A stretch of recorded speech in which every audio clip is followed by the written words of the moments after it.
नमस्कार दोस्तों, आज की कहानी है बूढ़े पिता की देखभाल। अरे रोशन, अगले हफ्ते हम यूरोप टूर पर जा रहे हैं।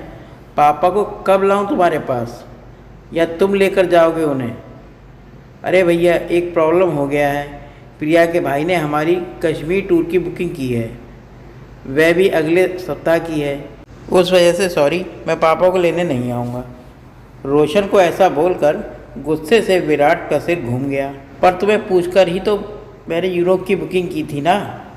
उस बात को 3 महीने हो चुके हैं और तुम मुझे अभी बता रहे हो कि नहीं आ सकता, वह भी मैंने पूछा तब। अभी मुझे बताओ कि मैं पापा को कहाँ भेजूं? भैया, आपको तो पता है प्रिया का स्वभाव कैसा है। उसने एक बार ठान लिया तो ब्रह्मदेव भी उनके प्लान में रुकावट नहीं दे सकते। तो फिर प्लीज़ मेरे घर पे झगड़ा मत लगाओ। रह गया पापा का सवाल, तो आप तनु को पूछो, वह यहीं रहने वाली है ना, और उसका घर भी बहुत बड़ा है। अरे लेकिन, उतने में ही फ़ोन कट गया। विराट ने गुस्से से मोबाइल की तरफ देखा। रोशन का यह हमेशा ही रहता है। शादी होने के बाद भी कभी भी उसने माँ बाप की तरफ ध्यान नहीं दिया। सच कहें तो छोटा होने के कारण वह माँ बाप का सबसे लाडला था, पर माँ बाप को उसने कभी भी अपनी जिम्मेदारी मानी नहीं। 2 साल पहले माँ कैंसर से मर गई, पर उसकी बीमारी में एक भी पैसों की मदद उसने विराट को नहीं की। पिछले साल पापा को हार्ट अटैक आया था, पर जैसे अजनबी इंसान की तरह हॉस्पिटल में आया। हॉस्पिटल में पापा को मिलने के सिवा उसने कुछ भी नहीं किया। उसने पापा को तनु के पास रखने के लिए कहा था, पर तनु के बारे में विराट संकोच रहा था। तनु ये उनकी छोटी बहन थी, 1 नंबर की लालची और स्वार्थी औरत थी। माँ थी तब तक माँ से मीठी मीठी बातें करके अच्छी अच्छी साड़ियाँ गिफ्ट लेती थी। परिस्थिति अच्छी होते हुए भी पति के बिजनेस को चाहिए ऐसा बोलकर उसने माँ पापा से 10-12 लाख ले लिए थे, पर वापस देने की सोचती भी नहीं थी। रिश्ते बिगड़े नहीं इसलिए विराट ने कभी भी बोला नहीं, पर उसकी पत्नी जागृति यह सब देख रही थी। उसकी खुशो खुशो चल रही थी। विराट उसकी तरफ ध्यान नहीं देता था। माँ के जाने के बाद वैसे तनु का भाई पापा भाभी से इंटरेस्ट ख़त्म होने लगा। उसने बेमन से तनु को फ़ोन किया, तनु हम यूरोप टूर पर जा रहे हैं, 15 दिनों के लिए पापा को लेकर आ जाऊँ तुम्हारे घर? अरे भैया, मेरी तो नंद आ रही है डिलीवरी के लिए मेरे पास। मुझे बताओ, मैं उसकी तरफ ध्यान दूँ या पापा की तरफ? लेकिन तनु, तुम्हारा घर तो बहुत बड़ा है, पापा कहीं भी रह सकते हैं। नहीं बाबा, उनको फिर से अटैक आया तो मैं कहाँ ढूंढती रहूँ डॉक्टर को।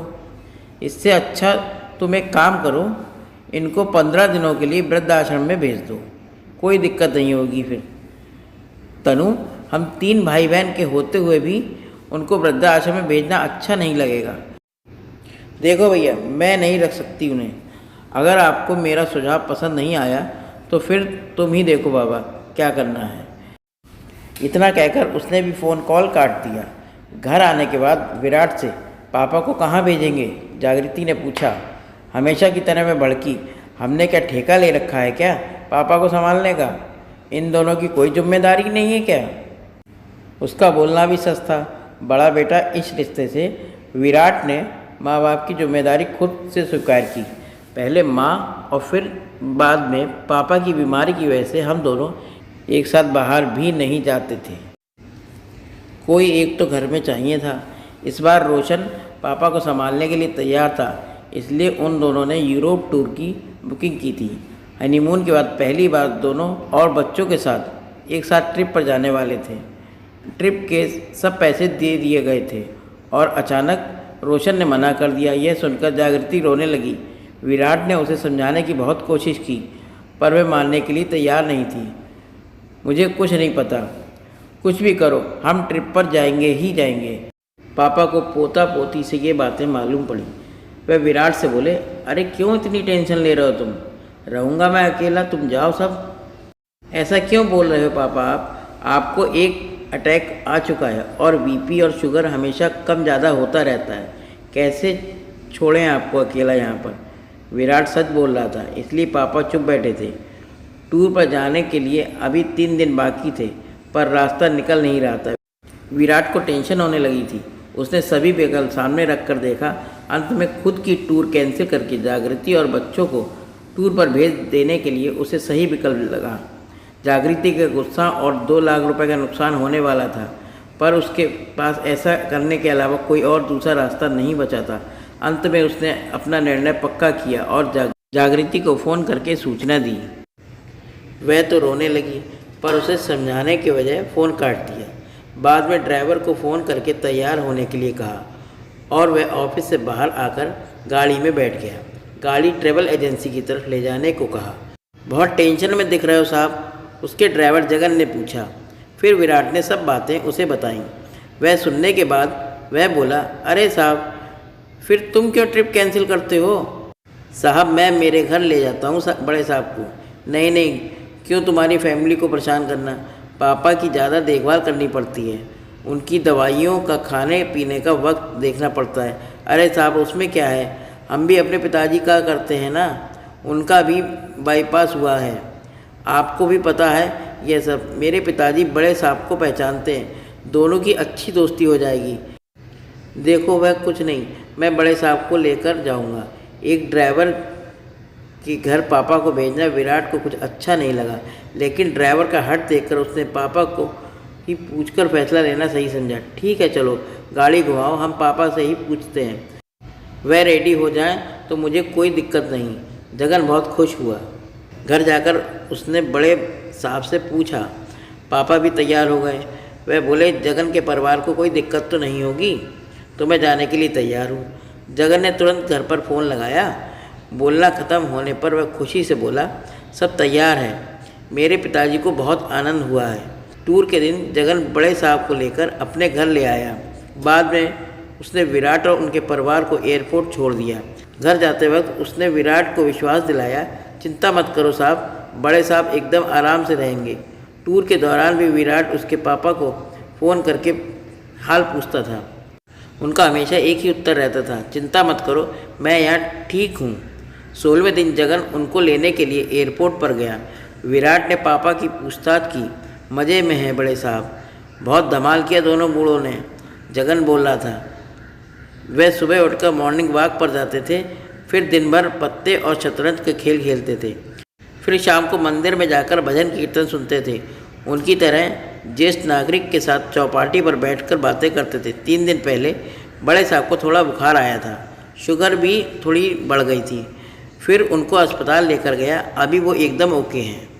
हमें छोड़ने के बाद लेकर आना पापा को घर पर, एक दिन रहने दो ना साहब। उनकी बीमारी की वजह से उनकी मेहमान नवाजी रह गया है। अरे अभी क्यों करनी है मेहमान नवाजी, इतने दिनों तक तुमने ही तो संभाला, वह क्या कम था? ऐसा क्यों कहते हो साहब, अपने घर पे आने वाले मेहमान को मेहमान नवाजी किए बिना कैसे भेजें? और ये मैंने संभाला ऐसा बोलो मत, मैंने कुछ ज़्यादा नहीं किया, बड़े साहब ही अच्छे से रहे हमारे घर। अच्छा बाबा, ऐसा बोलकर विराट ने उसे हाँ कहा। दूसरे दिन शाम को पापा घर आए। वह बहुत खुश दिखाई दे रहे थे। उनके हाथ में एक थैली थी, पैंट शर्ट का कपड़ा, टॉवल, टोपी थी। वह देखकर विराट बोला, अरे इसकी क्या ज़रूरत थी जगन? नहीं कैसे साहब, बड़े साहब को ऐसे ही भेज देता मैं। उतने में जागृति ने विराट को अंदर बुलाया और कहा, सुनो जी, उसका एहसान मत रखो, 5-10 हज़ार रुपये दे दो। विराट को वही सही लगा। जगन के घर जाकर उसने 10 हज़ार रुपये उसके हाथ में दे दिए। जगन ने उसकी तरफ आश्चर्य से देखा और फिर 10 हज़ार रुपये उसकी जेब में रख दिया और बोला, ये क्या साहब? अरे पिताजी को संभालने का कोई पैसा लेता है क्या भला? और हाँ, आगे भी कभी ऐसा प्रसंग आया तो बड़े साहब को मेरे पास भेजना। विराट का मन भर आया। उसने जगन को गले लगा लिया। 3-4 दिनों बाद रोशन और तनु का फ़ोन आया। टूर कैंसिल किया था या फिर पापा को वृद्धाश्रम में रखा था, ऐसा पूछ रहे थे दोनों। विराट के मुंह से इतना ही निकला, उस दिन असल मायने में मुझे भाई मिला जिसने पापा का ख्याल रखा। दोस्तों, वो लोग बहुत भाग्यशाली होते हैं जिनके माँ बाप उनके साथ रहते हैं। हमें हमेशा ही उनकी सेवा और उनका सत्कार करना चाहिए, सम्मान करना चाहिए, कभी भी उन्हें कष्ट नहीं देना चाहिए। दोस्तों ये कहानी कैसी लगी कमेंट करिएगा। अगर अच्छी लगी हो तो मेरे चैनल को लाइक करें, सब्सक्राइब करें और शेयर करें। मिलते हैं फिर एक नई कहानी में, तब तक के लिए नमस्कार दोस्तों।